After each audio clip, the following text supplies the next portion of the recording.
What's up, everybody? Welcome back into the Play the Fight Song College Football Show. Another big-time week is upon us, and it is Conference USA week here at Play the Fight Song. Tonight, we will cover every team within the conference, give our season-long predictions, who's going to win it, who's going to be in the conference championship game, who is going to be good enough to make the college football playoff, if that fits your narrative. Joined alongside my week-to-week co-host, JP, Jake, Reese. Reese is busy studying. He started medical school. First test tomorrow. Reese, how you doing? Are you recovering? Not a test tomorrow. I got 3 on Friday, though. So Reese, all I'm hearing is Reese getting banged up Friday night watching the World Cup. Yeah, Friday night we're gonna have a good time watching USA play some football, Americano, and yeah. Reese, could any of your classmates tell me how many yards Nick Minicucci threw for last year? God, Absolutely no. not. Absolutely Okay, not. they're not. And that's why you pick and choose. That's why you pick and choose your friends. No.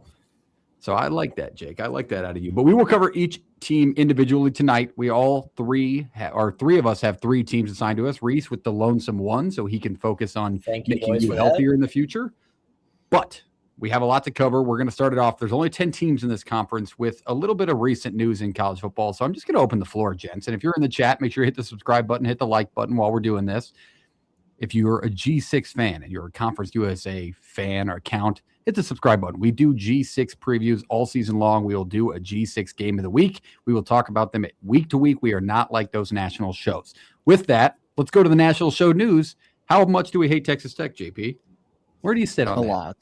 It's bad. It's bad. I mean, do you hate Texas Tech or do you hate the judicial system?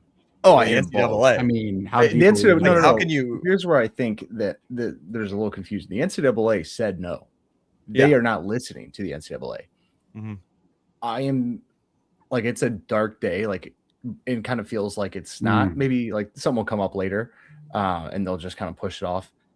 But man, I mean, how do you sit there and as a Tech fan or somebody and just be like, yeah, this is right. This is the right thing to do. I just think it's because you're going to win, up, man. It's so gross. It's not. Take the college football aspect out of it. If this is any sport anywhere and you're betting on your own team and all that stuff, and then using mental health to back it up and to be your excuse is a pretty low point. Like, imagine Pete Rose using that after all this time. I'm sideways angry about it, but like, what are you going to do? I mean, we have no say. Obviously, we have no control. The NCAA obviously has no say, no control. And so I hate it. It's disgusting. You will not. I might boycott Texas Tech talk of any kind. We're not going to cover any of their games this year, or we're going to ignore them during preview season. We're going to run our own boycott. If this is still happening during the preview, I just won't talk about them. Yeah, Jake, what's that little smirk over there? You're going to talk about Texas Tech on the Big 12 show, yeah?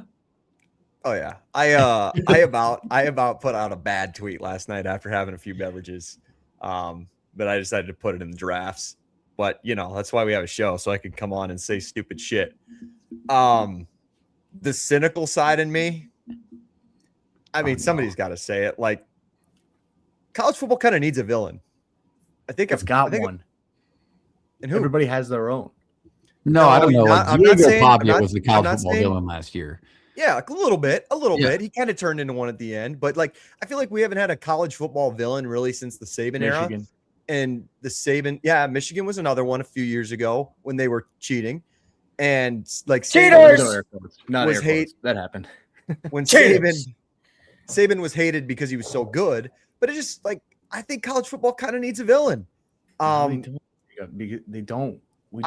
I'm all for the drama and the storylines of it. That's what makes this sport a villain in the sense. I'm saying a villain in the sense of like, I don't like you because of your personality. I don't like you because you keep winning. That's fine. A win or a villain because you're legitimately breaking like the golden rule of any sports is different.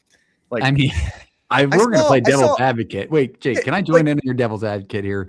I think you're going to say the same thing as me. So go ahead. Well, not really. I mean, I'm wearing a logo on my shirt here of a team that we didn't have like the best type of human beings when we were winning national championships. So, okay. Like, so what I was going to say light compared to some of the players that have played. I was going to say this. So if this were Iowa or Nebraska. He's playing. We need. Yeah. You're like, You're like, oh man, he shouldn't be playing. Just No. Listen, morally it's wrong.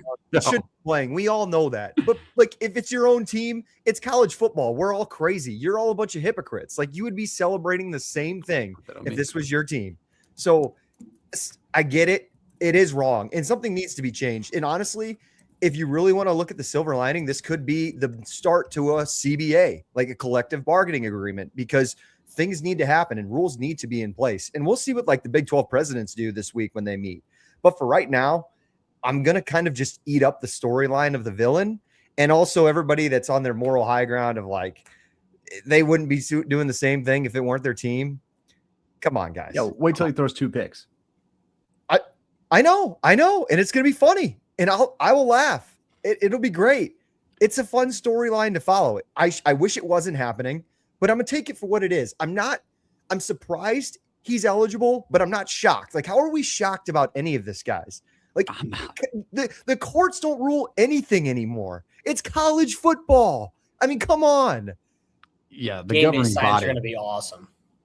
The NCAA controlling things has gone. I mean, it's just gotten further away in the last 4 or 5 years. We've had more conversations about teams leaving the NCAA than the NCAA has come down with hard-nosed rules that people are following. So, not stunning to me at all. I will say one thing though, before we get into our conference previews, because I don't want to carry this on all night.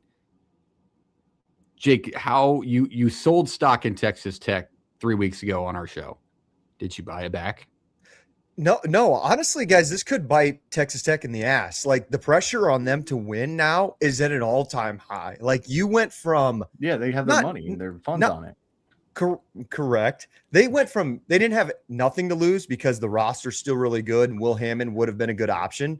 But now it's like, this has got to work. Like, if you don't win a playoff game or win the Big 12, everyone is going to create a mockery of you. So every game is amplified by the max. So I don't really. Does the Big 12 then root for Texas Tech if they make a playoff? As a Big 12 head, it's funny you say that. Personally, I don't think I would, but I guarantee Brett Yormark will be, because our friend of the show, our new friend of the show, Neil Meyer, put out a quote from Yormark today, and I do Cincinnati reporter, by the way. Yep, front office news. Thank you. I got to find this. He retweets a lot. I'll plug a tweet while you find that one. I thought the Group of Five guys tweet today was really good. Like, the purest form of true college football and the way we're used to it resides in the G6 now. Mm-hmm. Like, there's no question about it. I think that's very appropriate for what we're going to get into. Brett Yormark says today, we had a thoughtful and productive conversation with our athletic directors today as we continue to work through the broader implications of this situation. Many of our athletic directors voiced their opinion. We will continue to have honest dialogue amongst the group, and until there is something to report, these conversations will remain within the conference. Yormark basically told them to sit in the meeting room. Guys, what the hell are we going to do? We need Texas Tech. This needs to happen. You can't boycott your games. You're going to play Texas Tech. We're going to take the checks, and you're going to shut the hell up. That's what that exactly was. I think sounds that's like fair. Salad from a guy who wanted to. It sounds like ChatGPT. I think every statement I read now, I'm like, this is Claude. Like, there's no way somebody said this and used these terms. That's just the new world we live in. But all right, let's leave that there. Shout out to the Group of Five guys for quoting their tweet. Awesome account. Go ahead. I was just gonna say Jake's cool hat before we get rolling. Yeah. Well, would you let the host, JP? Before we get into our passenger previews, we want to give a special shout out to our great partner at No Rivals. Great plug by JP there. Jake's rocking the new Iowa State No Rivals cap. Conference USA fans, you've got representation out there on this show and at shopnorivals.com. So go out, look for your team. There's a ton of Western Kentucky hats, a ton of Sam Houston State hats. Give them a look. Find the hat you love. Prepare for the season by using code PTFS at checkout for free shipping on the best hats in college sports at shopnorivals.com today. Shout out to them. All right, without further ado, let's go into it. Let's go to the Conference USA preview. Let's kick it off with Jake. We got them all fired up talking Big 12 football. Now we got to roll in and preview FIU. Started off with the banger. Let's talk Panthers football, little Vice City to kick off CUSA. Take it through them, Jake. Yeah, let's head down to old Pitbull Stadium and talk about Willie Simmons' group. Year one for them, was a massive success. In 2019, your first winning season since 2019. They're still trying to get over the hump and get that first bowl victory since 2018. but you couldn't be happier with year one down in Miami. Longtime quarterback Keon Jenkins is out. He heads out to basically be a backup quarterback at Central Florida.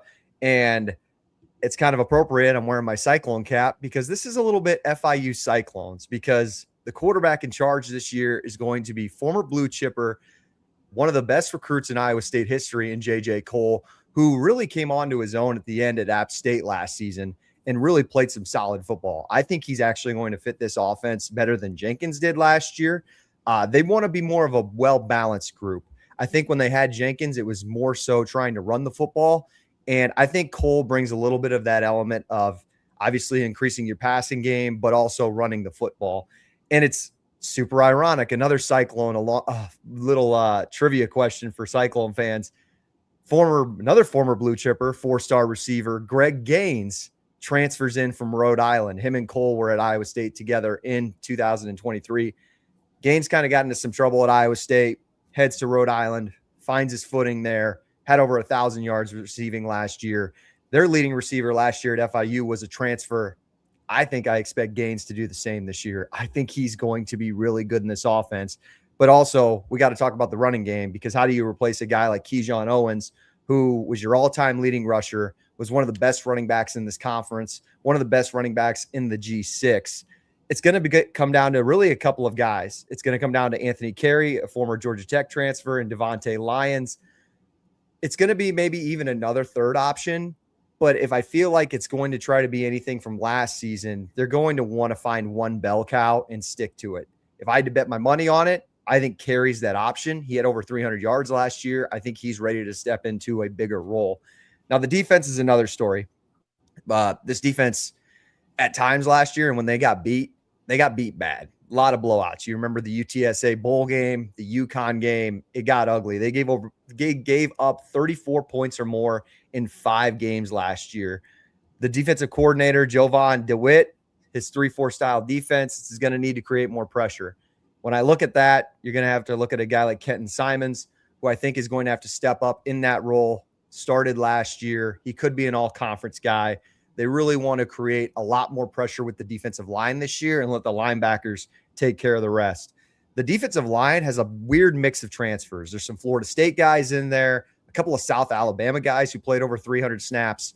Somebody in that group is going to have to step up with Simons and really create more pressure so they don't give up so many points this year.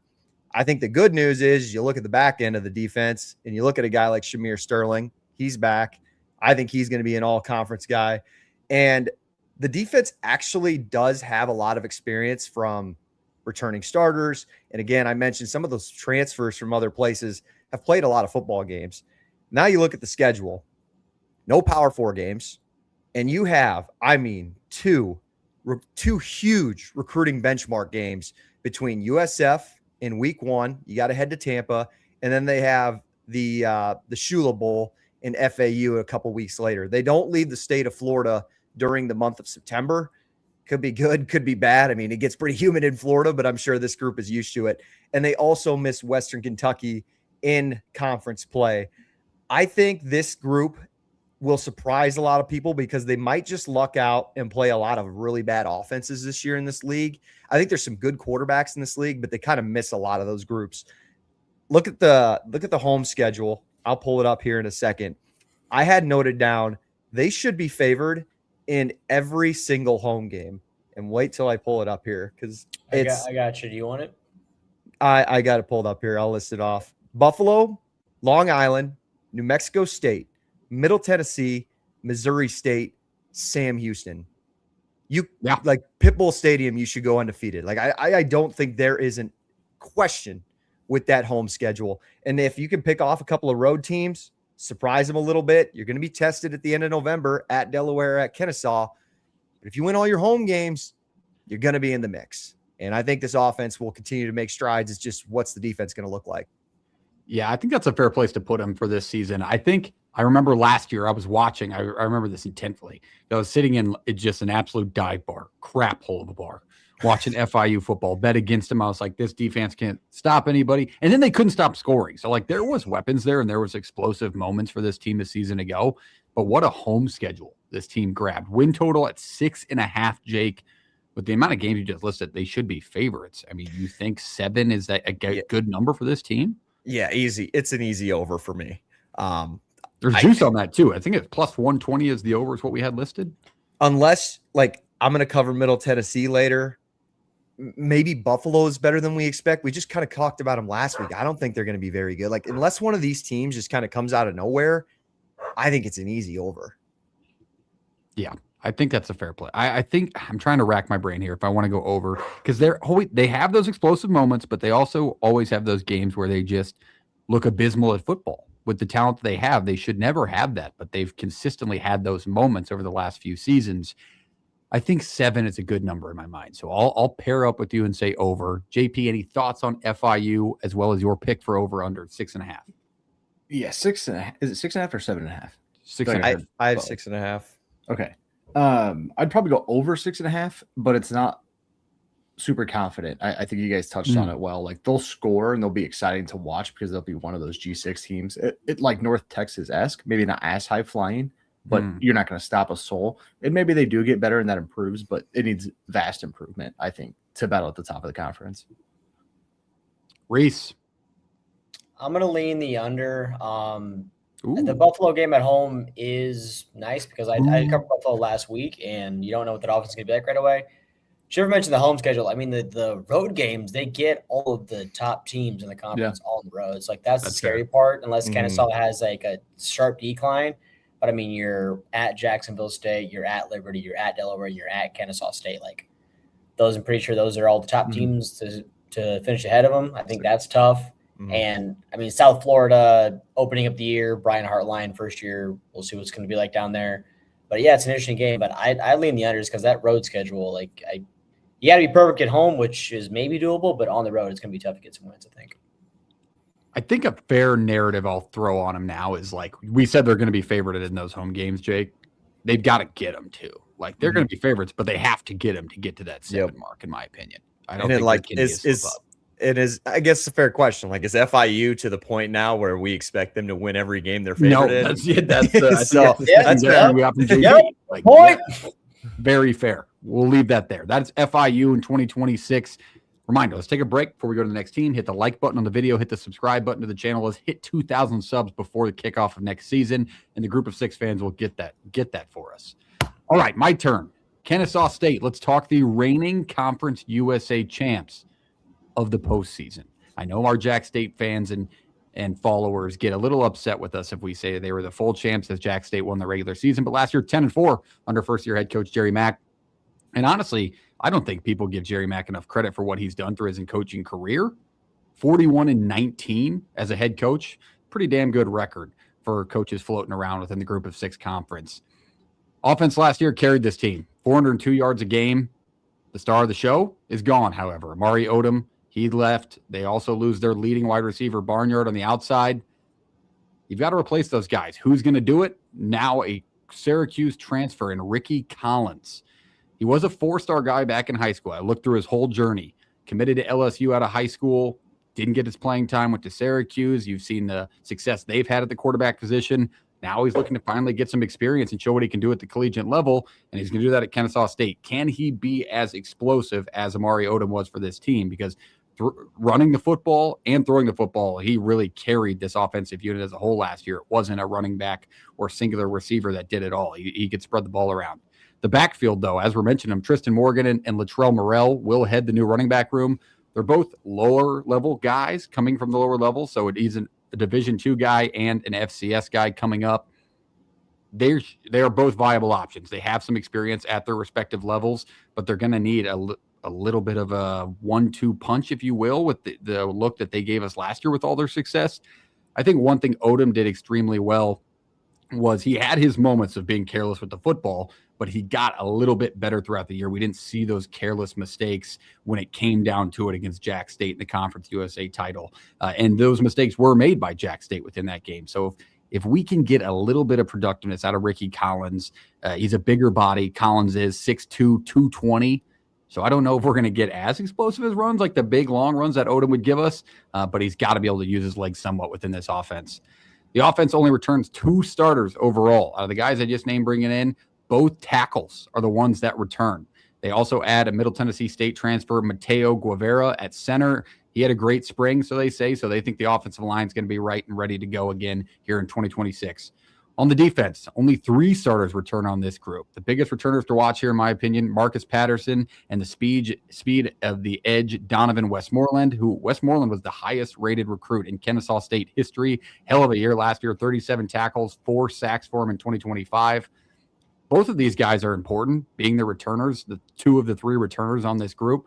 This defensive line last year was pretty good. 31 sacks, tied them for the lead in Conference USA play. Now, there is going to be that debate we get from other Conference USA fans. This schedule last year really benefited Kennesaw State. The way it went, their high games and their low games and their stretches, they really hit that stretch of the schedule where they made up a lot of those 10 wins. And we saw some low moments from them in their 4 losses. Like we saw them go and play in a bowl game and were abysmal. To finish out the defense, a couple of defensive backs are coming back and should round out the secondary. They got one back from the transfer portal. Safety Isaac Paul went in and came back out. So that's never a bad thing. Again, not all returning production is good production, but it looks like the guys they did bring back out of those 3, Isaac Paul and the 2 defensive linemen, are good ones. So we'll see how the other ones fit within that scheme. I think overall, Kennesaw State, it comes down to the new pieces of their skill positions for me. Can Collins replace the explosiveness of Odom as the season goes on? And can the D-line replicate a pass rush that really kept their defense within striking distance when it came down to it in late in games? Now, this schedule this year, it's not as easy as last year. If you look at it, like Conference USA fans, they have a bone to pick. West Georgia to kick it off. That's not a bad Division II team. It's usually actually a pretty good one. Then Georgia State. Then you got to go on the road. Sorry, yes, West Georgia. Thank you. And then on the road to Neyland. You got to go play at Tennessee. You can chalk that one up, right? And then they get a tougher Sun Belt team in Arkansas State. How about Jax State, the rematch to kick off the conference season? I'll take that. I mean, as a Conference USA fan. So I don't know if I love where their over-under is at 6.5. I think it's the perfect spot because I always try and go through, this is a win in my mind, this is a loss.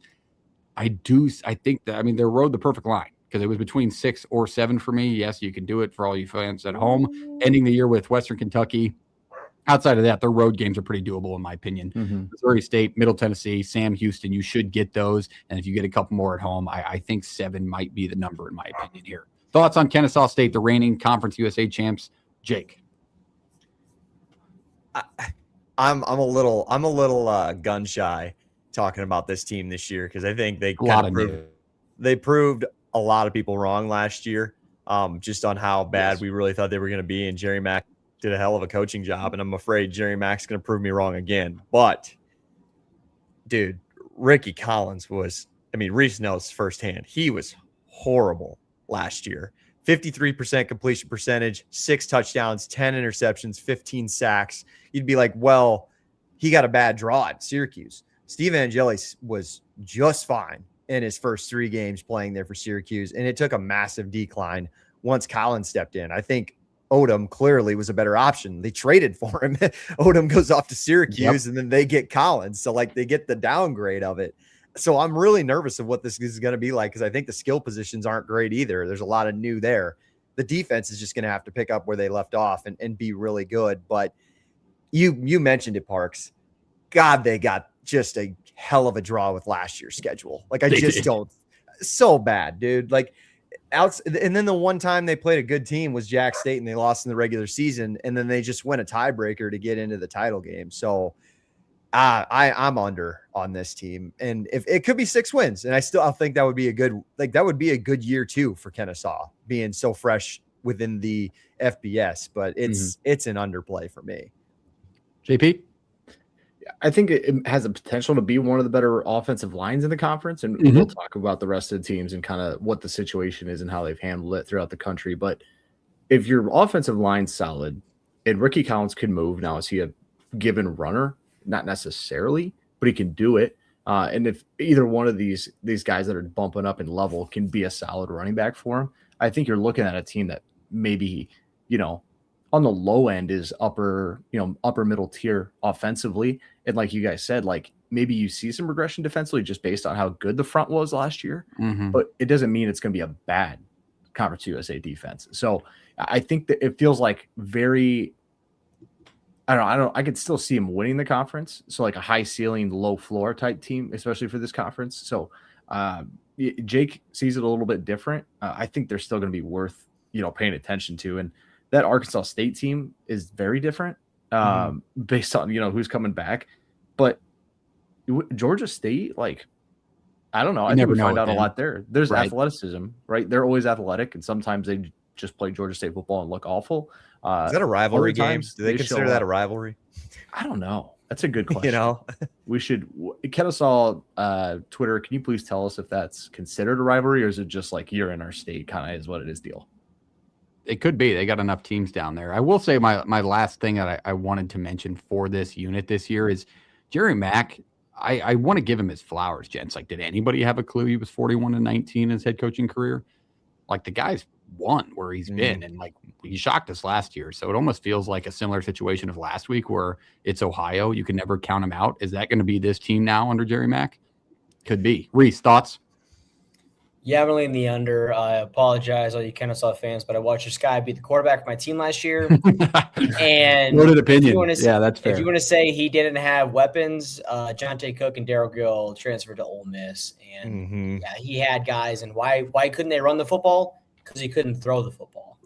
So there's just not a lot going on there. They did bring in a kid that I think it's Mississippi Gulf Community College, like a transfer. They brought in somebody else. So if he isn't the guy, they have that guy. Landon Vaughn, the new running back helps out. The new running backs help out too. I think the defense, if the offense isn't there, the defense doing what it did last year, it has to repeat that success. That's going to make them more successful. Obviously, if you're not giving up as many points, because if the offense can't score, defense better get some stops too. But I'm leaning the under if he's going to be your quarterback, because he's just got some stuff to figure out, I think, yet if he's going to be your guy right away. Maybe it's like Moneyball. We just need to get him closer to home, or Trouble with the Curve, that is, baseball movie reference. Yeah, like, you just got to get him closer to home. He's from Baton Rouge. You got to get him back down to that Georgia area. New York, just not his spot. Maybe he'll just flourish back like it's too cold up there. He's big body. When they play in the dome. In the dome. Yeah, when they play in the dome. Yeah, but you still got to walk to the dome, walk to the classes. It all attributes, Jake. Practice outside. Do they? No, they don't. Do they? They sometimes do, yeah. Or maybe if they're playing a road game. They'll post plenty of videos of that stuff, yeah. All right, let's go to the next team. Next up is JP, and JP is going to take us through what a ton of people have picked to be at the top of Conference USA this season, and that is the Western Kentucky Hilltoppers. Tops on top, JP. Tell us about them. Yeah, for a team that's considered probably the model of Conference USA through the years and what's widely considered, one of the better programs within the conference, I don't think they have a conference title since, is that 2016 maybe, that they haven't won a conference title. So it's one of those deals where you can be the model of the conference, but hitting the upper echelons, it become a little bit of a problem for them. Now they ran into a UTSA run there, I think right around COVID, post-COVID. That was really good. But here we are again in year 8 of Tyson Helton, a new offensive coordinator. And you look at how things kind of shook out for them a season ago, right? Felt like they were really good in some spots. A couple lapses, looked really rough against a Toledo team that we thought was going to be better than was. Kind of got ran out of the building against FIU. The LSU game, they played tight. And then Jacksonville State was tight late in the year as well. And that ended up, launching Jax State into a Conference USA title game. And there was your opportunity. Now you go into a situation where you have a returning quarterback in Rodney Tisdale Jr., and you bring in a guy in Brock Glenn from Florida State, and a little bit of a quarterback battle. Are you going to go with a returner, or are you going to go with seen a little bit of power forward experience and play the game? Known for gunslingers, Brock Glenn's probably the bigger arm, but Tisdale brings you some athleticism that I think they really needed at points last year. The run game's never been the bread and butter of the Hilltoppers, but it's always been serviceable and, able to hit a couple big ones based on what teams have to do and how they get spread out defensively throughout everything. So it's probably a 3 or 4 headed monster, or maybe monster's too much of a word, 3-headed or 3 or 4 person rotation in the running back room, but they don't make their hay there. They do in the receiver room, where they bring back a guy in Katie Hutchinson, who was super speedy a season ago, and they go get some young guys that they're really confident can step up. But in a scheme like this, it feels like you get schemed open more than a receiver really makes or breaks this type of thing. So how do you, replace things? You continue to put them in position to succeed, and I think that's what they got going. O-line loses a lot, and I think that this is an underrated offensive line from a season ago. Helton decided to go heavy portal, a lot of size and experience. These are guys who have played in a few different places, and it's just going to be how do they mesh together and learn the scheme, right? Maybe it's just protections and checks and things like that have to get going. But on the offensive line, that has to be good because you can't have Tisdale running around trying to make too many plays. And if it's Brock Glenn, yes, he can move and make some plays, but he's not one you want him sitting in the pocket, more like a Veltkamp that they've had at times and some other guys through the years.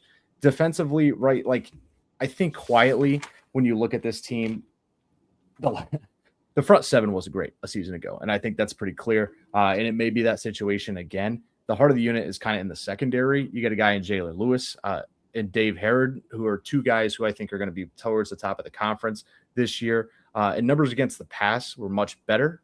But how do you kind of continue that growth? Because it's not a unit that usually sits at the top of the Conference USA. So working to find your way into that realm of, yes, we have the good offense again. Yes, we have the running game that's improved. Maybe the offensive line holds up. But how do we take a next step and ensure that we're fighting for a title late in the year? So expectations-wise, I think if you're a Hilltopper fan, it's always a Conference USA title, right? It's to be number one in the conference. It's to have a shot at a college football playoff.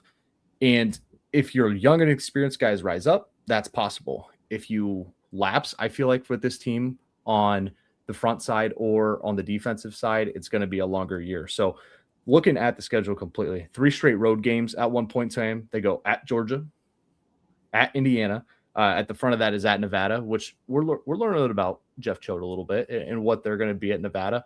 But 3 straight road games. You come home and get Mercyhurst to get right before Conference USA play, go back on the road to New Mexico State. And then, we're kind of in a spot where the last 3 weeks are make or break your season. Get right in the middle after getting whipped around by some bye games. Late in the year, Jax State, Liberty, Kennesaw. And it's at Liberty and you get Jacksonville State and Kennesaw State at home.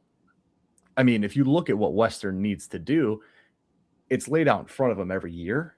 But I feel like this might be the toughest stretch towards the end of the year they've had in quite some time to go and win and break that streak. And so if you're looking at them, they may be the most talented in some spots, but they're also the team I think is climbing one of the bigger hills and trying to get over a hump that other teams in this conference haven't quite had the issue with.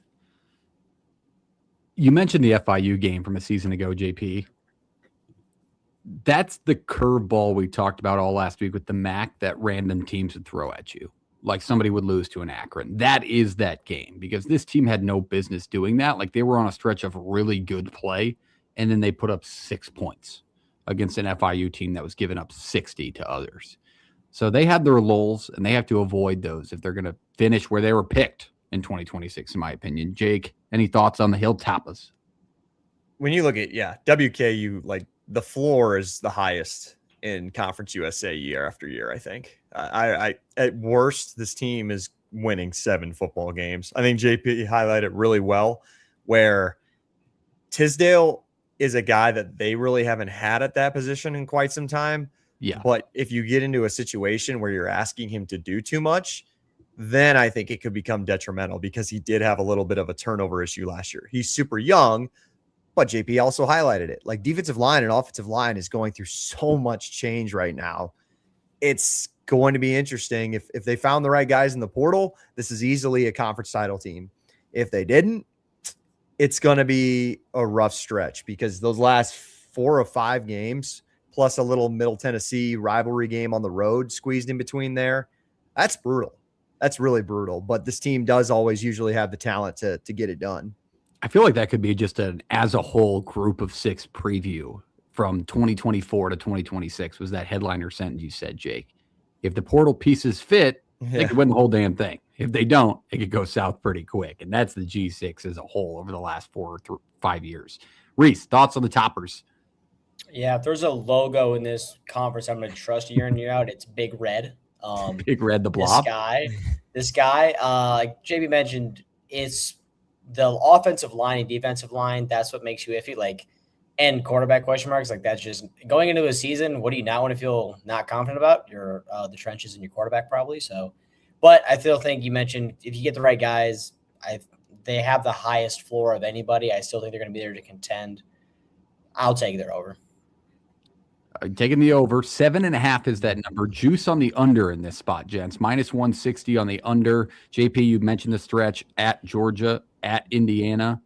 You chalk those two up as losses, and you got to get out of those healthy, by the way. That's not an easy task. Just not even compete, but to get out of those healthy isn't always the easiest thing at the beginning of the year. You chalk those two up as losses, gents. We only got 2 games to work with to hit an over. So how are you feeling about it? 3 straight road games to start the year. That's unbelievable. Gotta get paid. Over or under, Jake?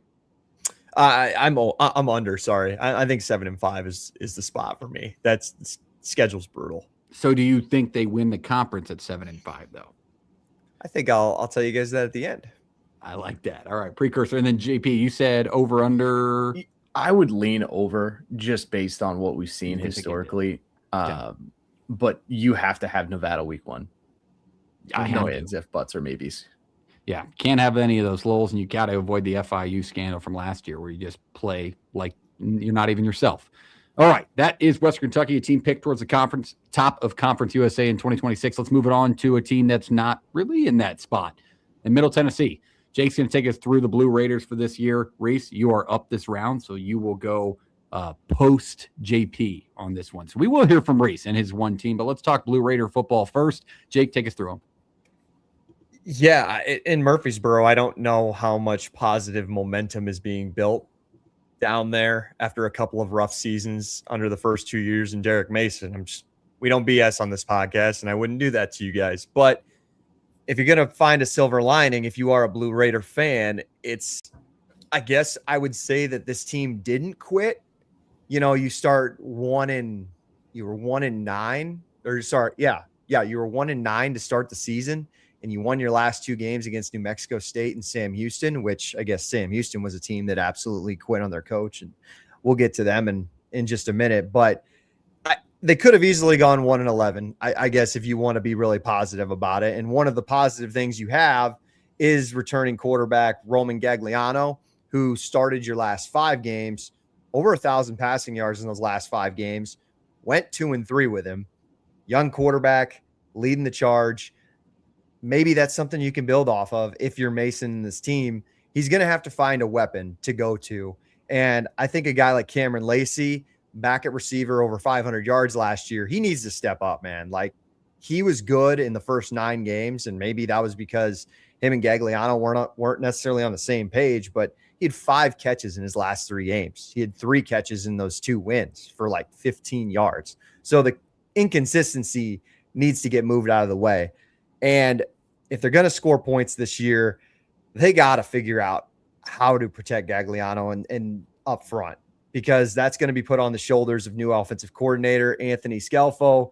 He's just got to find a way to plug and play basically another new offensive line. That's not new within the G6 realm. Usually good offensive lines get poached all the time, but this team had very limited talent, and it all still hit the portal. And then a lot of those guys went up a level. So the limited talent that they had is pretty much gone. There's like 4 returning starters on this team. The defense could be interesting. So, I mean, your front 7 needs to be a lot better, and the secondary should be okay, I guess. Again, if you're looking for something positive, Jackson Lowe is back at corner to start there. Ricky Lee, this is a Sac State transfer who started there a year ago.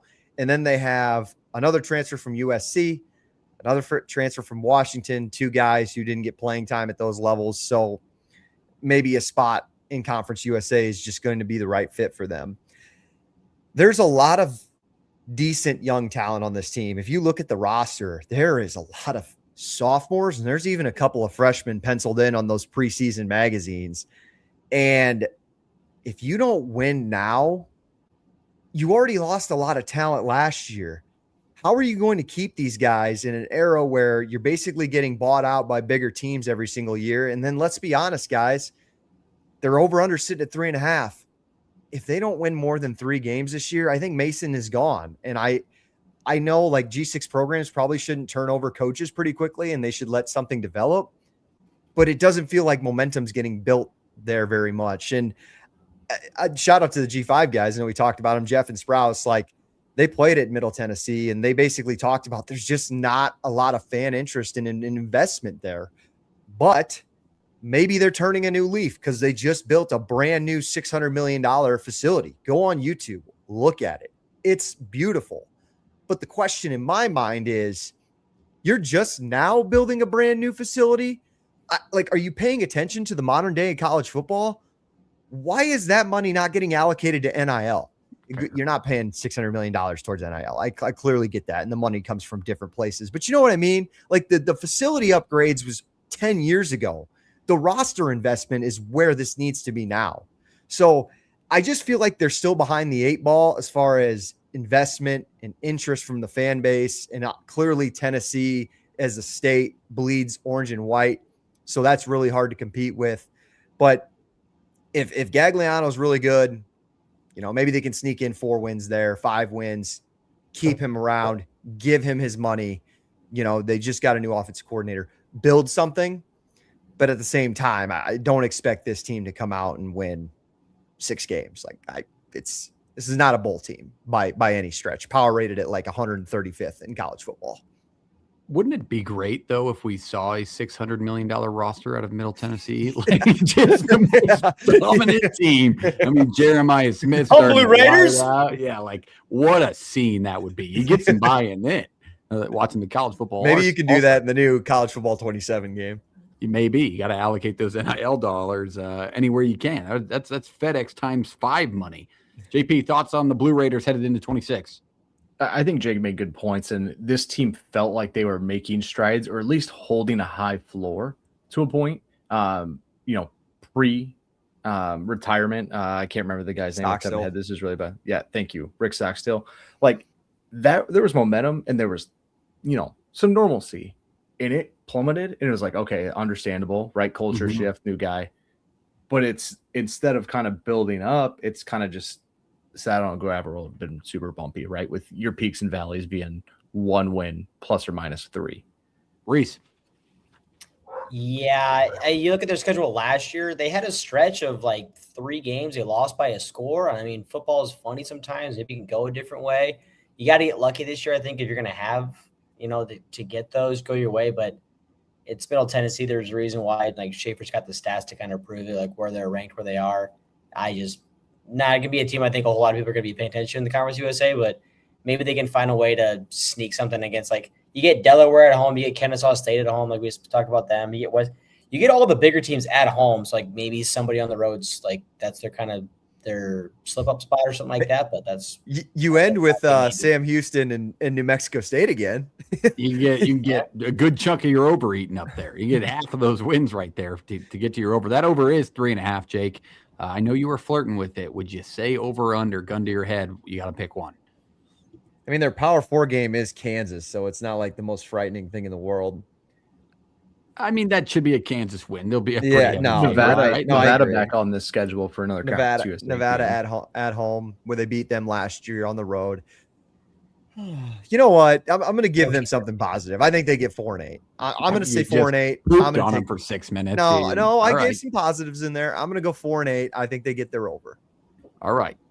JP says under. I'm going to join him. I think 3 is the number here. I don't like this team. I think they're still too young. I think they're building. They're on that gravel road. I think we knocked it out of the park there, but I'll say they get to 3. I don't think they get that 4. 3. So you saying over? Is that what you said? No, I'll stick with the under with you. I don't see 4 teams on the schedule that you can just say they are definitively better than right now. So, well, let's leave Middle Tennessee State there. Hopefully the fans don't hate us. We'll get better, but it's just not quite there yet. We'll get back to those good Middle Tennessee. Prove us wrong. Prove us wrong. I hope they do. Let's move on to another team with low expectations in 2026, and I will cover them. That is the Sam Houston State Bearcats, which Jake briefly said we're about to talk about. Here it is. Team picked dead last across a lot of previews out in college football, and that's for good reason. A season ago, 2-10 within this conference. The Bearcats defense a couple of years ago, if you'd have told us 2 years ago, like, hey, this team, they're going to make a basically switch. They went 10-2 to 2-10. We would have said you're probably wrong, but we didn't expect the defense to be as bad as it was. They had those late exits right before the fall rolled around, and they felt it. 2 seasons ago, this team couldn't give up any points. Then the mass exodus to North Texas, where that defense legitimately just became Sam Houston 2.0. They couldn't fill the gaps. So let's start on the defense for this one. This unit last year allowed 500 yards a game and damn near 40 points a game. Freddie Augerty got the late job, got the late bid.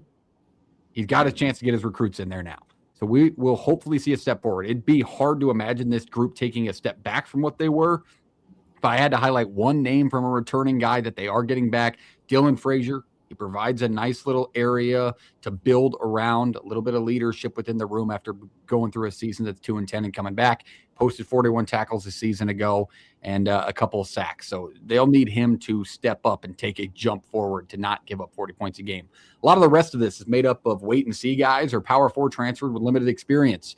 So it should be better. Like, even if you get those Power 4 guys or young players, like the statistics that this defense gave up last year, I mean, it was a significant drop from a season before.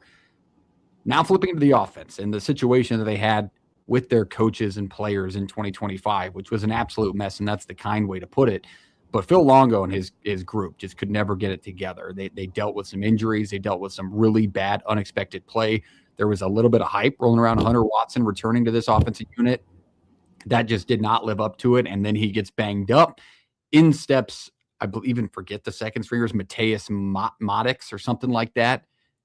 He couldn't cut it. So then they bring in Landon Locke, and he started the final 6 games of that season, and they were better. Granted, they were chasing 40 or 50 points each time they went out. So at what point can you give a honest rating on Landon Locke's season at go? He's going to be their guy. And they didn't have that last year with the way that they operated. They were really a trial by committee. All of a sudden, Locke emerges in those last 6 games, and they're excited to build around him this season. Coco Brown will head the backfield, and he'll split time again with Alton McCaskill. But Coco Brown, he's a good player. He's not the biggest returning piece of this offense. I think that resides on the outside and senior receiver Chris Reed, who was leading receiver last year, 25 catches, 500 yards, 5 touchdowns. The red flag, they have no returning offensive linemen, gentlemen. This is a brand new looking Sam Houston offensive line. Now, the precursor we always give. Not all returning production is great production, but this team doesn't have a high returning production rate at all from what the production they did get. So maybe it's not the worst thing in the world that they got a new offensive line, but it also does help to have a culture within that room that you can build around, especially with the young skill guys they have at running back and quarterback. I'm not sure what to give you on great expectations for this team. Like, their number is also at 3.5, their win total. And honestly, I hate this schedule, gents. I don't think this benefits Sam Houston State this season at all. I think the feeling around the defense, they just need to get a little bit better from what they were a season ago to see maybe 3 wins, because they did rip off a couple late in the year. But they start off at Troy, a team that we've seen success, played in the Sun Belt title last year again. Tulsa, we saw them go in and beat a bad Oklahoma State team. Then they get a Nichols. Like, you should get Nichols maybe. But then they go on the road to Texas Tech. And we had Friday KC throw at a chat earlier talking about how Sam Houston State over Texas Tech in week 4. There's your chance and your opportunity. And then to start your conference season off, you go at Liberty. I don't like the road games at all. At Missouri State, at Jacksonville State, at FIU to end the year in Pitbull Stadium. I don't know if it's here, and I don't know if there's on paper the changes laid out to make me think that this defense is going to be light years better enough to be competitive within the conference. So 3.5 feels like the good number, and maybe just a little bit under for me for the Bearcats. JP? At least they play at home. Yeah, that's yeah. Nice. Is this Alton McCaskill of Colorado fame? Is that running back? It Arizona might State, Colorado? Might I be. can look it up. I think I that's don't who know. that is. It has to. I mean, that can't be a common last name in college football. So Yeah, fair well, guess. for me here, like, if you're trying to build something that's tough in year one, when you have to tell kids they have to travel to play home games and different things, now you get to come back and hopefully try and build something on top of a school that put money into you, right? They went and took a chance on Longo. You have to earn this fan base back, and I think that's going to be the toughest part of all of this is getting the fan base to buy back in, because it's one that showed up in the FCS ranks pretty heavy, and also one showed up a couple years ago when they were winning football games. So what does it look like? I don't know. I just know the opportunity and the support will be there if you start winning games. Reese. Yeah, the games at home, that sounds fun, but the defense has to immensely improve. I'm happy for you guys. So It's bad. it's like I mean, it's Phil Longo. It reminds me of like remember North Carolina how many years ago when you had Phil Longo on the offense, but then you had Gene Chizik running the defense, and it just was a kind of disaster. It's kind of a similar thing here. We got to make improvements on the defensive side of the ball if we want to get any stops and give your offense a chance. Because quarterback coming back, big help, but if the guy's got to go out there and try to get 6 every time he's got the ball in his hands, it's just a lot of pressure on the young gentleman. It is Alton McCaskill of Houston, Arizona State, and Colorado. So good Houston, pull there. I didn't Journeyman. know that one. Okay. Good pull there. Yeah, I don't have much on this team. They're Round 2 is a little bit of a lull for us here. They're power rated in the 130s on offense and defense, and I picked Middle Tennessee over, so somebody's got to lose this game, so I got to go the under. I try and cross-check a lot of like either written, online previews, any beat writers, as well as the preview magazines that are out at the point where we're reviewing these teams. And I think, somebody's got it in front of them. Athlon, I think they had them ranked 137th out of 138 teams in college football. It could be a tough one. So 3.5, you feeling under everybody? Or is anybody going over? I think 3 is the number here. I do not. What can I get on this team to win the conference? Yeah. They throw that Hail Mary. I think a house in Beverly Hills will do it. Yeah. If Sam Houston State wins that game, eligibility. Check Sorsby's DraftKings for that bet. A Kennesaw ticket last year would have paid out pretty well in August. Do you think Sorsby did that? You think he went back and like precursored? He's like Sam Houston, or like minus 28,000. Dude, that's easy money. He could have done that. You never know. No repercussions. Just 10 grand to win 10 cents. 45.5. Yeah. All right. Let's move on to the next team. Let's move on to the next team. New Mexico State. Let's talk Aggie football out of Conference USA. JP's taking us through them. JP, tell us about this team in 2026. Yeah, absolutely. I think quickly forgotten was the New Mexico State team of yesteryear with Jerry Kill and kind of having a really good year out of nowhere. Now you're in the third year of Tony Sanchez. I got a chance to listen to some of his stuff, and it's a guy that's fired up to be there in Las Cruces. They're very much an athletic program that's seen success on the baseball diamond. They've seen it on the hardwood. Now finding a way to get that back into the football side of things is definitely top of the priority there. Starts with, it sounds like, a 3-horse race at quarterback. They bring in a couple transfers, one from the SCS level in Furman and Trey Hedden, Kalani McLeod, a Diablo Valley JC guy, and then an Adam DeMonte kid who played some games last year and had some ups and downs, during that 4-8, I believe is what they were a season ago. So you got to find your quarterback and a guy to really run things. I'm a big believer if you're going to build, it's going to be really tough to do and reset next year if you're going to have multiple quarterbacks running the room. Running back room brings back a number 2 rusher. They add James Jones, a Delaware State guy who is really talented at the FCS ranks, and then a TJ Washington guy who I'm familiar with that played at Iowa, just ended up in a running back room that was a little too full for that many carries. And so he ends up there. Obviously, he's got the body type in the athleticism, but it's what does that really look like when you may get more carries than you had been. It was a poor running game in 2025, so hoping that bumps up.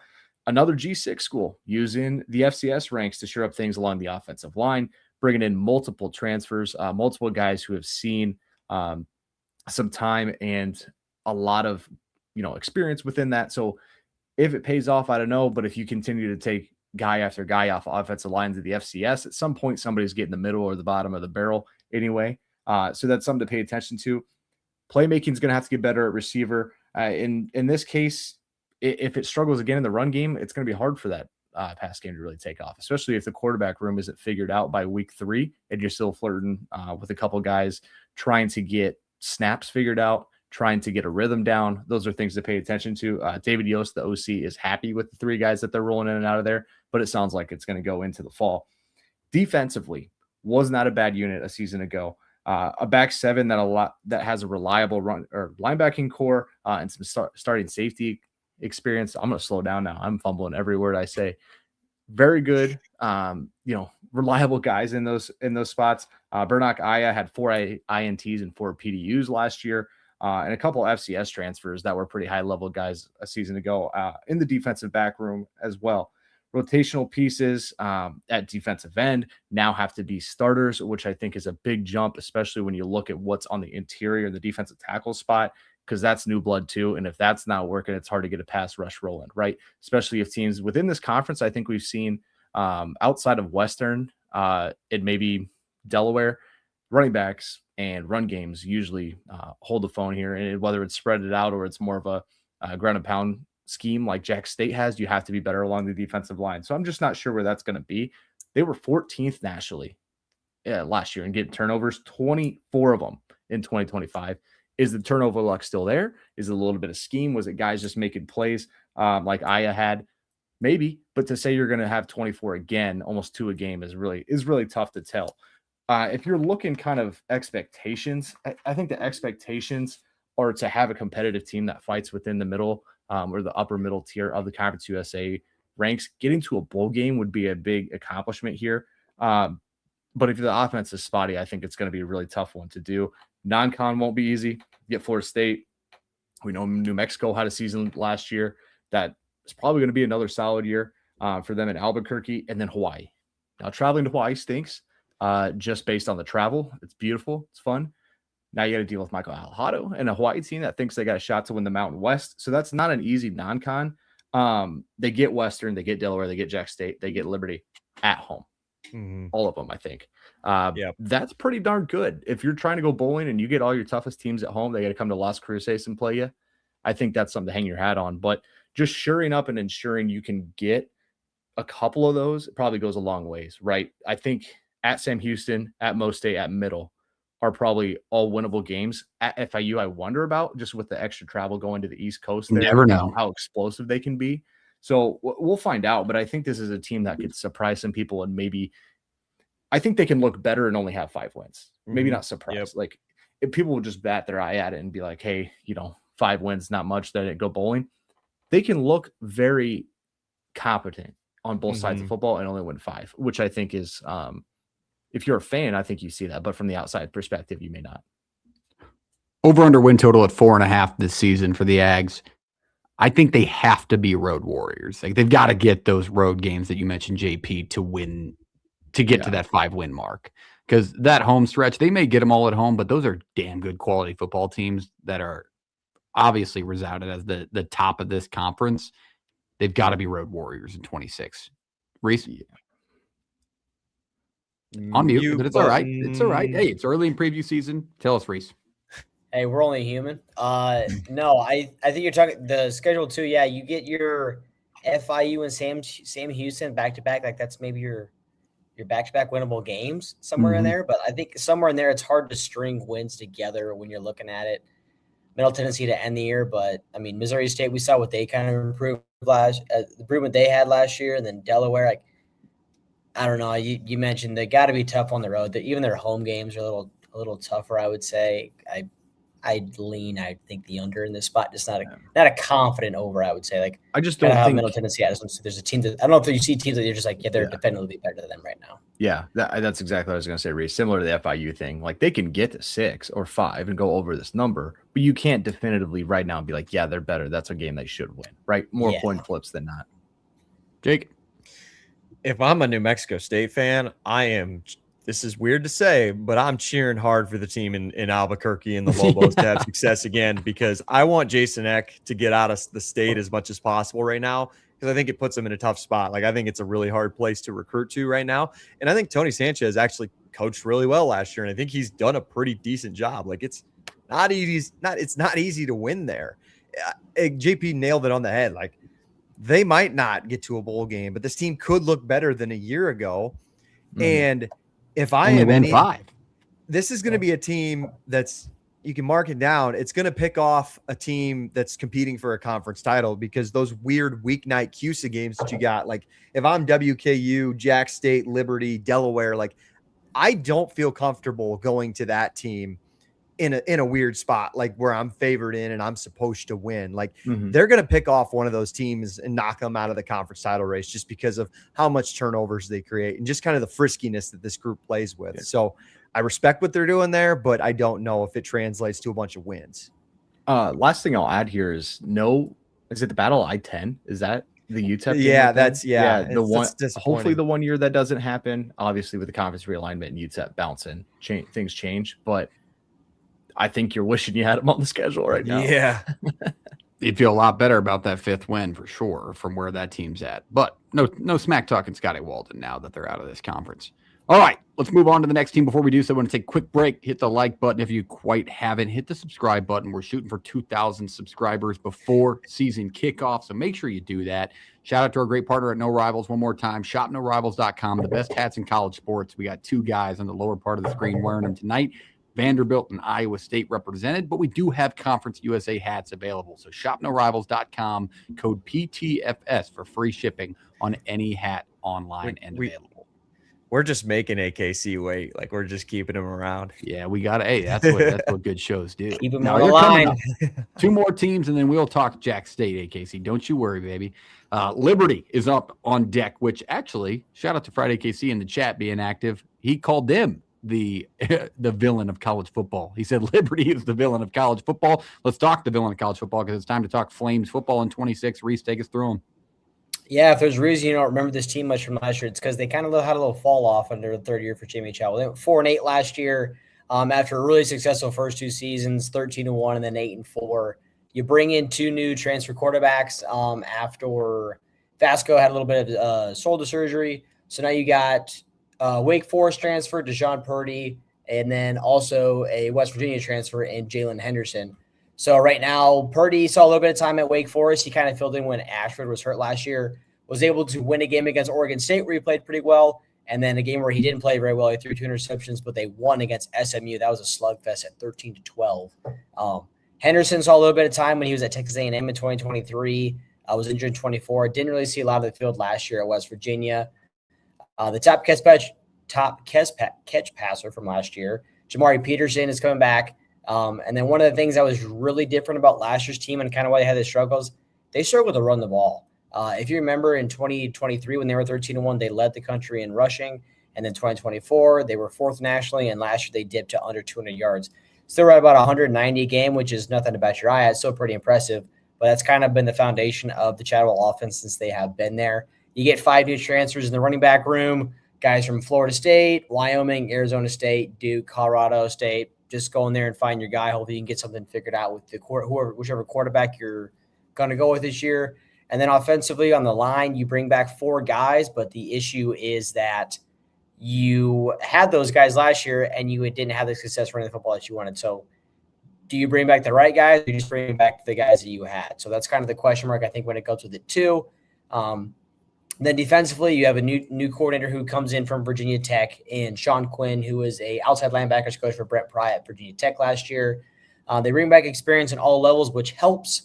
But most importantly, they bring back Darrell Farrar, who had 71 tackles a year ago as a linebacker. And the big thing is they got to look to improve on that rush defense because as poor as they were offensively running the ball, defensively they were even worse. They were 10th last year in Conference USA when it came to rushing the football or defending the run. And they also just struggle to get pressure on the quarterback as well, too. And then when you dive into their schedule, interesting. You open up with JMU. We're going to see what they're going to be like this year. No more Bob Chesney. You get Billy Napier. I'm going to say Billy Madison. Billy Napier coming in town with Lonzo Barnett. And then your non-con's a little more winnable. You have Ball State, Garner Webb, and then Coastal. They've kind of been hit or miss the last couple of years. And then winnable, I mean, we know that the schedule, you pretty much get everybody that's in this conference because there's only 10 teams, but you miss out on Jacksonville State. That's just kind of the one big one that you do miss out on. Dodging them. So you look, and the big thing is this was their first losing season in 20 years. So like it's a program that knows winning. I don't see them, and Chadwell's a great coach. I think he's 23-10 in his tenure so far there. I don't see them taking a remaining down there at the bottom. I think they're gonna get back to their at least bowl eligibility for sure. I mean, their win totals at 8.5. I want to say. You dive into the schedule, your tougher games: Delaware on the road, you get Kennesaw at home, which we talked about. Who knows what Kennesaw's gonna be like with the quarterback situation, and then on the road at Western Kentucky to end the year as well too. So it gets interesting if they're not able to figure out the run game and that are on both sides of the ball, I should say. Yeah, they're going to be much better cast patchers. Dude, sterling preview, but I just know his poor brain is just fried. Yeah, you know, dude. he said catch passer. They don't teach vocab at that doctor school. Hey, put that on the YouTube. We put our highs and lows on this show. I wish we had the other four of us, because the bottom of the screen where we can see all of us, no matter who's on the screen. I mean, it was just hysterical laughing. I'm so glad you didn't see us down there. But Liberty, it's obviously a team that's always towards the top of the preseason conference look. And I think if AKC had a warranted, you said a little fall off. It was an abysmal year in terms of Liberty football, what you got to at the end of that preview. They need a massive bounce back, and they're expected to have one. JP or Jake, any other thoughts on the Flames for this year? I mean, let's see the quarterback, right? Just because they come from bigger schools, these are two guys who both struggled to throw the football a little bit last year. And it's, it's a Chadwell offense that traditionally likes the run game really working. So maybe there's a piece of that helps. But man, if we're going to put up the same numbers Vasco put up last year, I am not super confident at this team fighting for a conference title. Kanye Udo, like Athlon doesn't highlight it, but he might be the steal of the transfer portal in this conference. Like he could easily be RB1 and be really, really good if he turns into Army Kanye Udo. But this team hasn't been the same since that Kennesaw loss a couple of years ago. Like it has been weird since that game.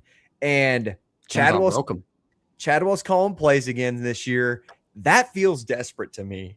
And whether it's Purdy or Henderson, but if you go to Purdy, which by all things I've heard, it feels like they will, Purdy's not really an athletic, like running style quarterback for the spread option offense. And he's got a big arm. Everybody talks about it, but it's JP's mentioned. It's not accurate.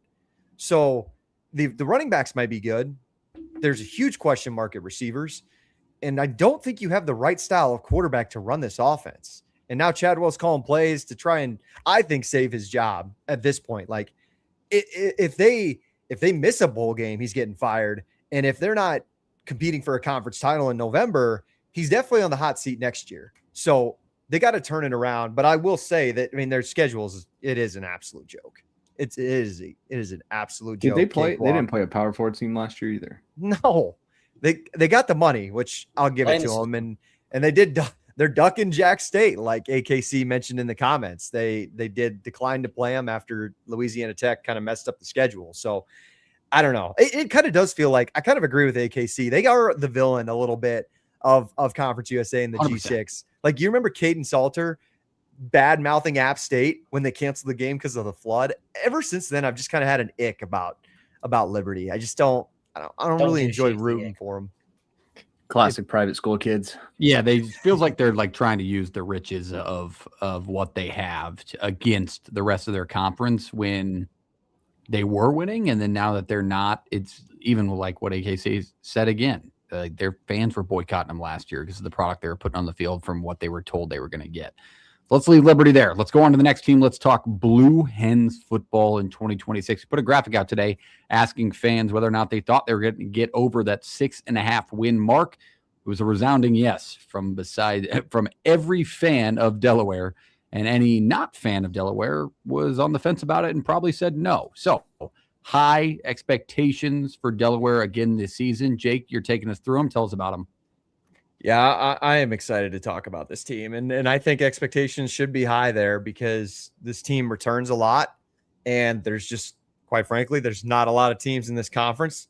Actually, there's probably nobody in this conference that can say that they returned their head coach and a quarterback who threw for 3,600 yards.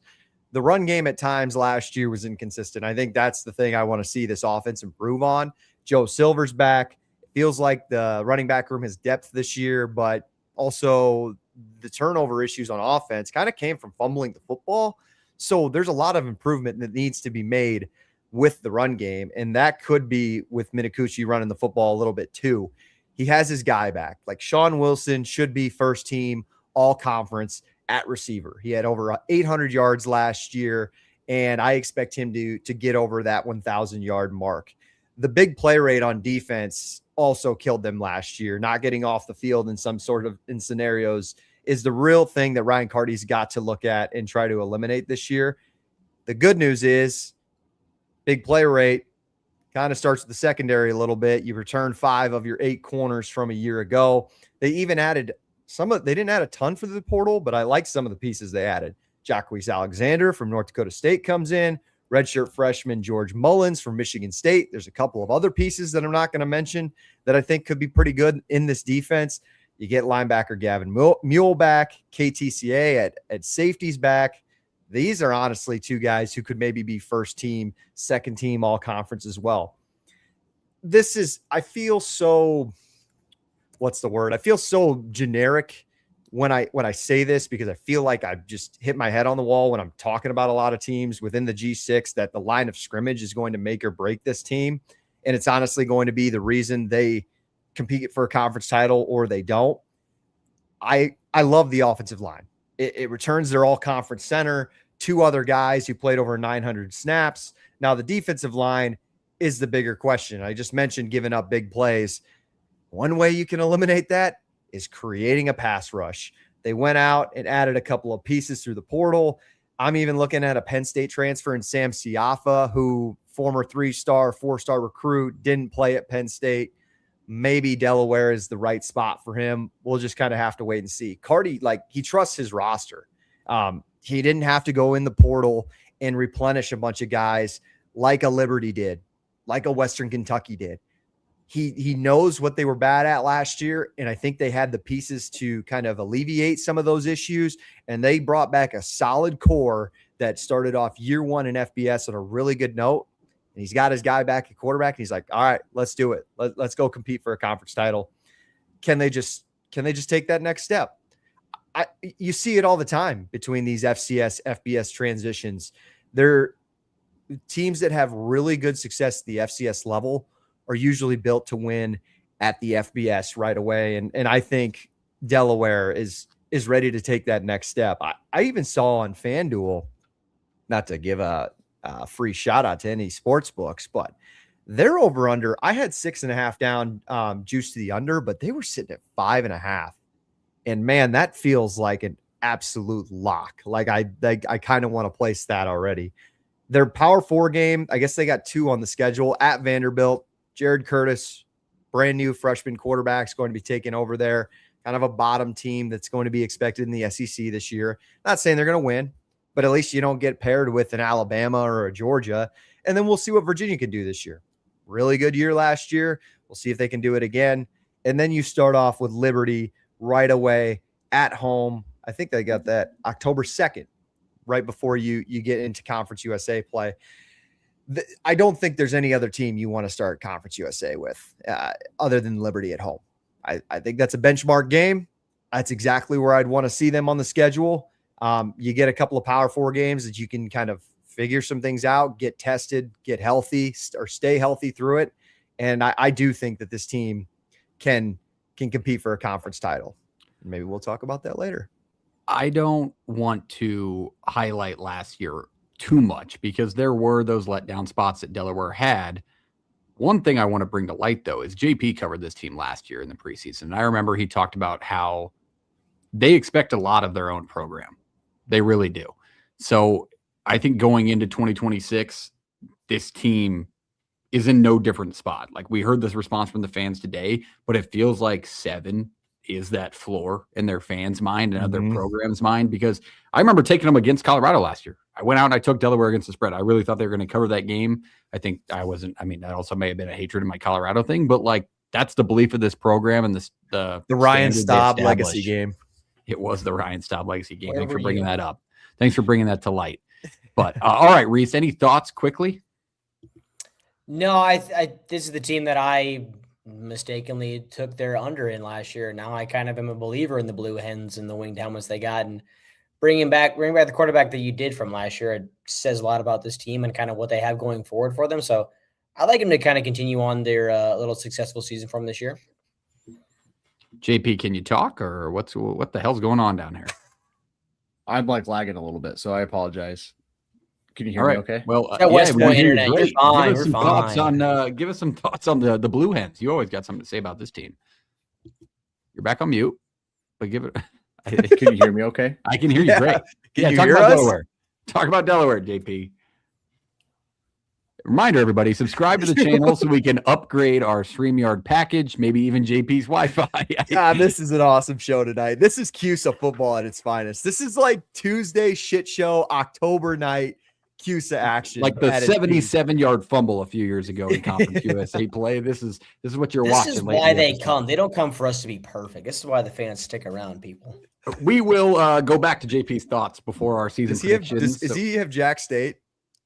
No, I have them, and they're next. So that we're up with Jax State. Let's move on to the Gamecocks. I know people have been waiting for this. A lot of pressure when you take Jax State on the preview schedule, but let's talk Gamecock football in 2026. Gents, this team, 9-5 a season ago, 7-1 within the conference, regular season champs, all the narratives around him. Charles Kelly knocked it out of the park in year one, in my opinion, and you did it on the back of one of the better running backs in college football. Now, there are some changes. There's 57% returning production from that team a season ago. On the offensive side, you bring in a new offensive coordinator. Taylor Housewright steps in for Clint Trickett. Trickett leaves and goes to Maryland, where he'll act as the offensive coordinator this season. Little Big Ten plug. Doesn't make me happy. Clint Trickett actually follows Play the Fight Song. So shout out to you if you're out there listening. They'll miss you, I'm sure. I'm a big Clint Trickett guy, but Housewright was in-house. He was a tight ends coach a season ago working under Trickett. I think it is so important for these G5 programs to hire within to keep the established base of their offense, especially if they find success like Jax State did. At the quarterback position, that's your second most important returner, and they already have that. Caden Creel, he returns this year. He really established himself as that dual threat guy a season ago, over 1,500 passing yards, over 1,000 yards on the ground. Massive retention piece. I think you do have to take a leap forward a little bit within the throwing game, but it's not an offense that entirely relied on the throwing game a season ago. Like 1,500 yards when you have a running back like Cam Cook back there is honestly an impressive stat within itself. I just addressed the elephant in the room. You got to replace the Conference USA MVP Cam Cook at running back, and they're going to do it with a couple of guys, I think. I think there's a lot of hype around a young Justice Savage. I do think senior Andrew Paul will be the starter in this group. 30 carries last year, 127 yards and 3 scores. Granted, this is a very limited role, gents. I just told you they had the best player in the conference at running back. So even when he did fill in that limited role, he made an impact. It was really, we're getting Cam Cook a couple of breathers on first and second down. Get your ass back out there. So we'll see if Andrew Paul in his senior year can take that leader role in the backfield. Now, they do have a good run blocking experienced offensive line coming back. So I don't think they're going to get away from that run model too much. With what Creel showed us last year and a senior being back there as option 1B, I think they can still run the football effectively, but it's really a wait and see to see if you're going to get, the same level of production that Cam Cook gave you, which feels light years away from what this offense did last year. On the defensive side of things, this group had its struggles a season ago, but it was young and it was inexperienced in some spots. They struggled in pass defense. They gave up over 240 through the air a game. However, they had a couple of good players that they get back. First team All-Conference USA safety Caleb Nix is back.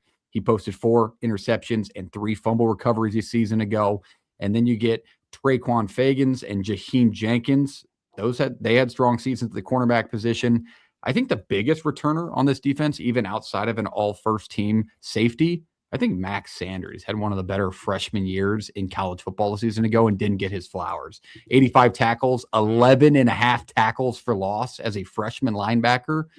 Massive retention piece for this defense.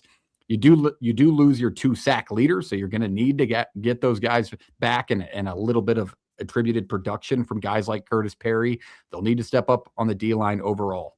Going back quickly, I would fail to mention, how about a 6'8 receiver you returned? DeAndre Johnson, your leading receiver from a season ago. That's a massive piece to get back. And when you have height like that at this level of football, not that it's drastically different than what you would see. I'm not power shaming the group of 6, but 6'8. I mean, you're playing like Wembanyama out there at 6'8 within Conference USA.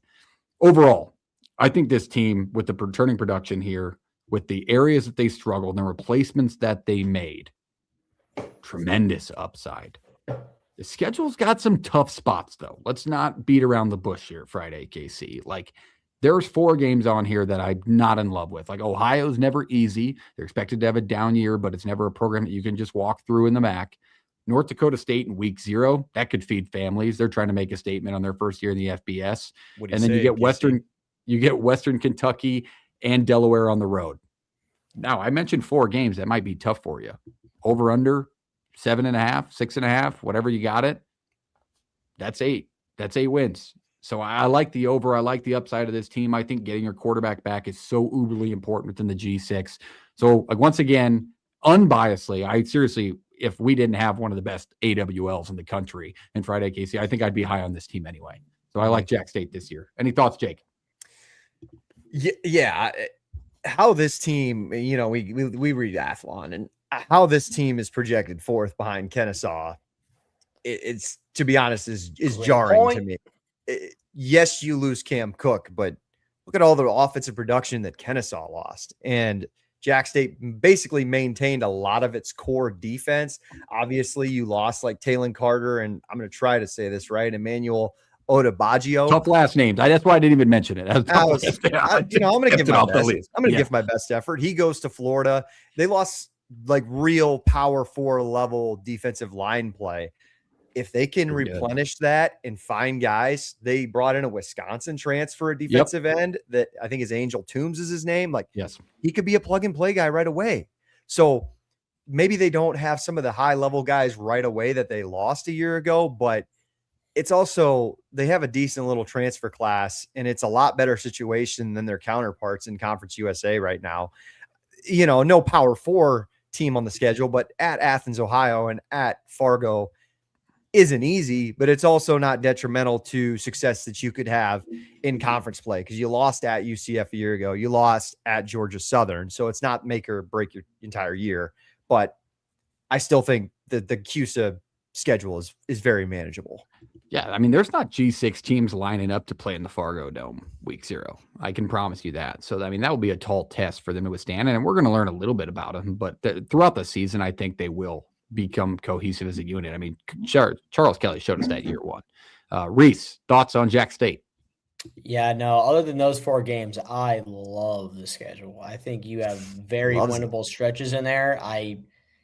North Dakota State, yeah, how you doing AKC to start the year? But I mean, Ohio down, yeah, still a tough place to go. But I mean, everything else you look at, like it's winnable. I think you can write down they should be favorites in all of those games that are not on the road. Or I mean, that those 4 games are the iffy ones. I think they'll still be favored against Ohio probably. But everybody else, those are games they should be favored. And I mean, let's see what they can do, kind of building off that. But yep, you mentioned Cam Cook, big guy to replace. But I think that schedule's in a good spot for you to be able to bounce back from losing a guy like that too. We give their flower. AKC did mention in the chat that we all said the same thing when they lost Stewart a couple of years ago, and then Cam Cook comes in. Now it feels forgot about him. Lightning striking twice would be crazy, but we hope it happens. But I think that we're in a good spot. JP, can you hear us? Are you out there? Is the Wi-Fi working? You got thoughts on Jax State? I don't think it was Wi-Fi. I think it's just this old MacBook running its course.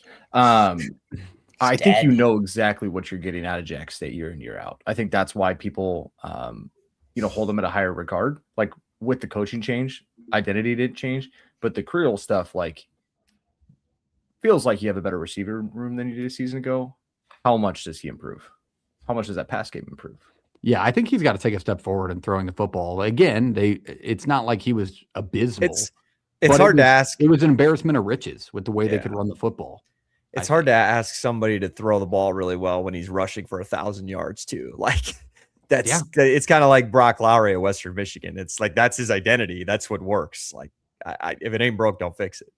It sounded like the narrative across the board. Can I say safe over guess from everybody from that number being at 7.5? Like I see 8 there. Then 4 games I listed, I legitimately think they could beat North Dakota State and Ohio. And then the other 2, they're just toss-up conference games. So if they get one of them, I mean, we're looking at a pretty safe and solid number, in my opinion, and I trust with what they're going to do. So let's leave Jax State there. That is the Gamecocks. Let's move on to our final and last team of Conference USA individual previews before we go to season predictions. We know we're running a little bit long. Make sure you hit the subscribe button, hit the like button if you quite haven't. It is time for JP to talk Missouri State football. Let's hope the Wi-Fi or computer or whatever the hell it is cooperates, because it's time to talk Bears, JP. Yeah, Mo State here bringing in a first-year head coach in Casey Woods, formerly the OC at SMU. So a little bit of an offensive prowess coming in. Obviously a plus, I'd call it plus year, a season ago, getting a chance to go bowling and ultimately losing that bowl game, but being competitive in it, I think is a huge step for a team that has been up and down in the FCS ranks. And in year 1 wasn't expecting that. And to get that, I think is a huge piece. quarterback competition will roll into fall. I was actually listening to some of Woods' stuff today and talking about it. They're happy about Skylar Lockley or UTEP transfer coming in. Henry Balin, the fourth, a Duke transfer. Those are two guys that they'll kind of go back and forth with. Yes, I probably mispronounced that last name, but that's how I'm reading it. Two guys that'll battle it out, and I think we'll have to find a way to find a guy in this kind of scheme and really work with them. You look at where SMU's been good. It's when they find a guy and go after it. So one of those two winning the job and really running away with it is going to take this team as far as it can go. Ramon Green's back in the backfield, 52 carries a season ago, second leading rusher. And the Dubar kid from Boise will come in. I think that'll be two really good running back pieces.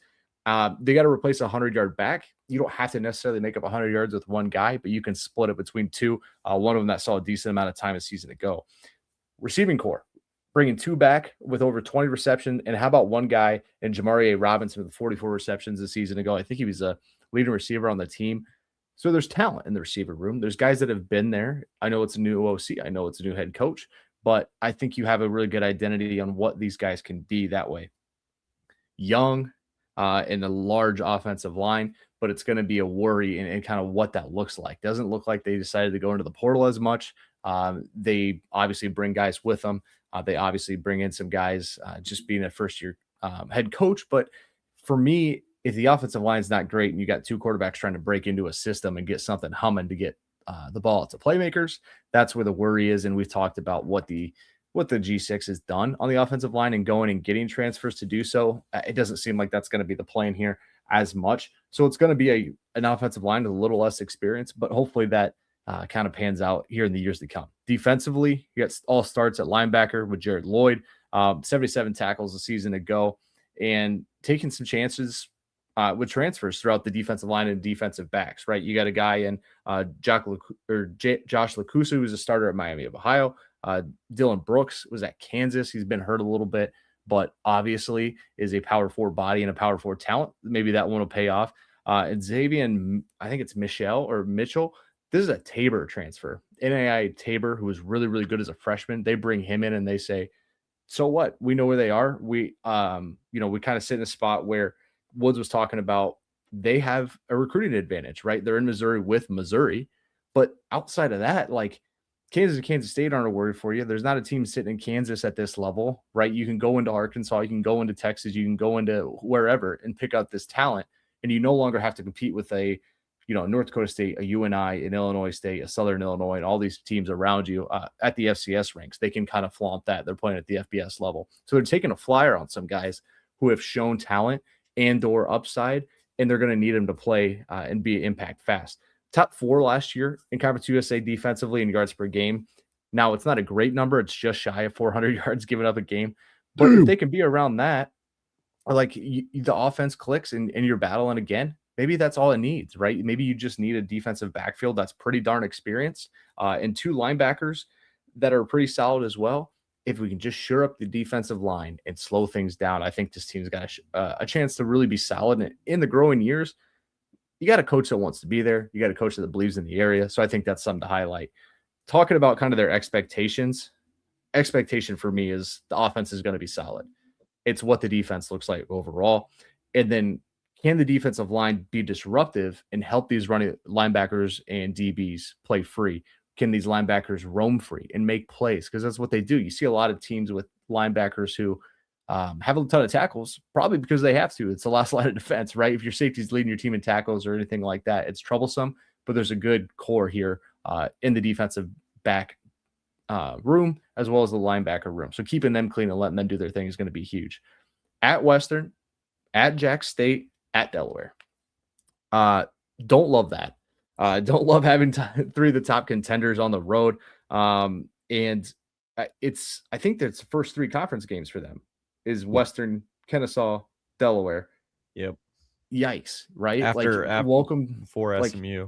That's not something that you usually see in this conference for a new coach is getting that kind of gauntlet early. Now it goes really tough Conference USA with those 3 I just listed. And then it chills out with Sam Houston, FIU, New Mexico State. And then it's at Jacksonville State.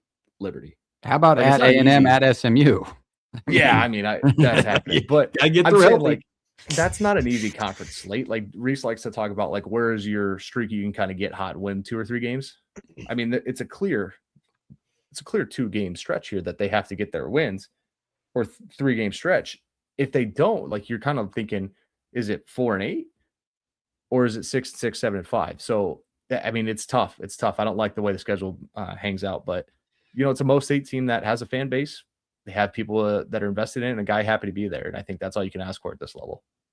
4.5 is that win total with the juice on the over. With the schedule that we just discussed, Jake, initial thoughts before we go to season predictions on whether or not they're getting to that 5-win mark here. I don't think so. It was kind of a bad look on the conference that you let a Missouri State team come in and win 7 games last year after they had one winning season in FCS play since 2010. And then the Beard situation, he gets one winning season and then he takes off to Conway and goes to Coastal. I don't know. I was just told that the investment in the fan base was all engaged on this team, but apparently Beard didn't think it was worth sticking around and building a program. He thought Coastal was a big step up. I don't know. It's weird vibes to me. I think under. I'm going to say under 2. I don't like the schedule. I don't like it the way it's laid out. Starting the year off with A&M, and then you get a couple of games that are maybe gettable, but you got to bounce back from.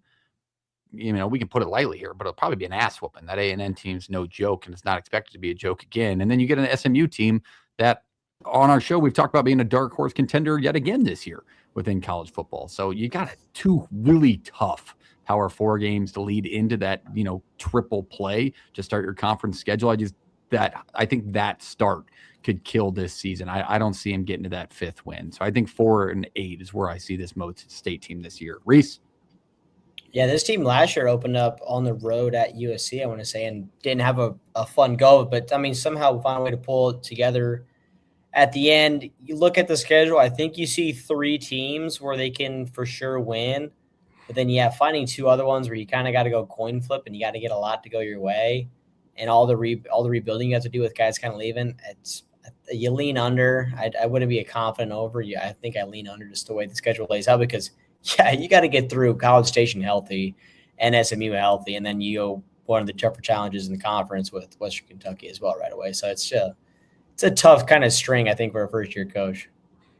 All right, gents, that's it. That is the entire Conference USA outlook for 2026. We covered each team individually. If you were a fan of those teams and you're watching this show on replay and you made it all the way to this moment and you're like, they missed this for my team, let us know in the comments. We do our research. It's June 9th around here, and we're covering Conference USA. There's not the most out there, but we got to give them their lights and their shine and their bright because they deserve it, and that is college football for us. Let's go to season predictions to close tonight's show. Let's talk conference championship game. We'll go right to it because we're already an hour 35 in. Gents, who you got playing in this conference title? Who versus who, and who comes out on top in your mind? June 9th, 2026. This is who's winning Conference USA, Jake. I kind of screwed myself with predictions back-to-back weeks because last week I had Western Michigan and Miami, Ohio in the title game, and they play each other in the last game of the year. I'm going to do the same shit again this week because I got Delaware and Jax State playing each other on the last game of the season and then rematching each other the very next week. Why not? I had the same thing. Listen, it's not a bias. Just because AKC's and AWL, I do think that this team returns the most proven production in the conference. And I will pick them to win Conference USA. I think we get a slight or enough of a bounce back out of Liberty that they sneak in. So I have Jax State and Liberty. They don't meet up during the regular season. I think that entices people for a conference title, but I just think it's a product of my belief within Jax State and what they returned, their ability that they've already shown us to, supplement the run game that you don't think they're going to be able to supplement. And then Liberty's schedule, fellas, Liberty's schedule is a joke, mid 100s level strength of schedule as a G5 or G6 program. That's what I think we get. I think Liberty and Jax State, and I think I'm gonna play the villain narrative too. Again, it's gonna sound so biased with our fandoms of this show, but give me Jax State to win it all and a team that I covered. But that's where I see it. Reese, did you have Delaware, and who did you say? No, I'll think maybe the outlier. I have Jax State in there, but I got the big red fluffy guy in there as well too. I'm going with Western Kentucky to join them, but I'll lean right into the bias and say it is what it is. AKC, fire me up. Let's go win a CUSA title, buddy. Double down. Okay, I respect the double down. So we got Western Kentucky as the resounding member of the conference championship game yet again, and a few teams that they can match up with. So remember to hit the like button, hit the subscribe button on the show. What's the problem? I didn't have Western in mind. Oh, you said Delaware, you had Delaware. I thought you said Jax State, Delaware right? and Western. Delaware, Jax State, but I have Delaware winning it. Oh, I'm sorry. Did I say Western is resounding? Yes. I meant Jax State is resounding. Jax State is the resounding team in all of our conference title. And that would have been correct. So misspoke an hour and a half in. But that is everything now. Make sure you hit the like button, hit the subscribe button. We covered a ton. We're back with another conference preview next week. Anybody got any feelers on who it is? I don't remember, but we'll be back. It sounds good. We'll preview one of the G6 leading up. That will be on Twitter. Make sure you follow us at Play the Fight Pod on all platforms. Hit the subscribe button. Get us to 2K before kickoff. We're covering college football every week, all year long, all the time. We love you. We'll see you next week. Jake, take her away. Good night, you cast patchers. Love you. Let's play it.